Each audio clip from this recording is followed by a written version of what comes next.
Cita Santehnika ir Latvijas uzņēmums ar vairāk nekā 30 gadu pieredzi santehnikas un inženiertehnisko risinājumu jomā. Laikam ritot, uzņēmums attīstījies no veikalu tīkla visā Latvijā līdz mērķtiecīgai klātbūtnei Rīgā un digitālajā vidē, apvienojot klātienes servisu ar modernu interneta veikalu. Uzņēmums Cita Santehnika ir uzticams santehnikas iekārtu, apdares materiālu un instrumentu piegādātājs B2B un B2C klientiem. Mēs aktīvi attīstam mūsu produktu klāstu, kā arī pielāgojam to esošām tirgus tendencēm, kā arī ieviešam modernus biznesa risinājumus.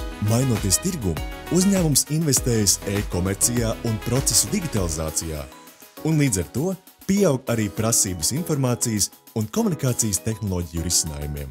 Tieši šeit būtisku lomu spēlē Bite Latvija, IKT partneris, kas nodrošina uzticamu interneta, noliktavas un postsistēmu darbību arī pie maksimālas noslodzes.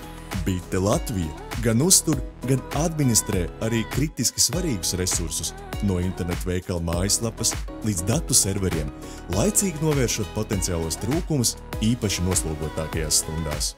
Pateicoties inovatīvai pieejai, mēs piedāvājam efektīvus risinājumus gan individuāli, gan juridiskiem klientiem.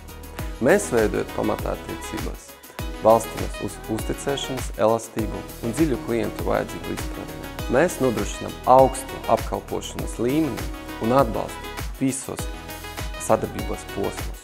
Bite Latvija uztur arī uzņēmuma Wi-Fi tīklu, virtuālo telefonu centrāli un IT tehniku no datoriem līdz printeriem, nodrošinot profesionālu un diennakts IT atbalstu gan ikdienas darbības nodrošināšanai, gan sarežģītāku IKT incidentu risināšanai. Papildus tiek nodrošināta virtuālo serveru un programmatūras licenču noma, datortehnikas apkalpošana, kā arī e-pasta un tīmekļa vietņu uzturēšanas pakalpojumi. Savukārt MES SMS risinājums palīdz efektīvi sazināties ar klientiem, piemēram, informējot par pasūtījumu statusu tieši pēc to veikšanas e-veikalā. Visi pakalpojumi viena vieta ļauj Citai Santehnikai koncentrēties uz būtiskāko – klientu apkalpošanu. Kamēr Bite Latvija rūpējas par tehnoloģijām, lai uzņēmums var augt.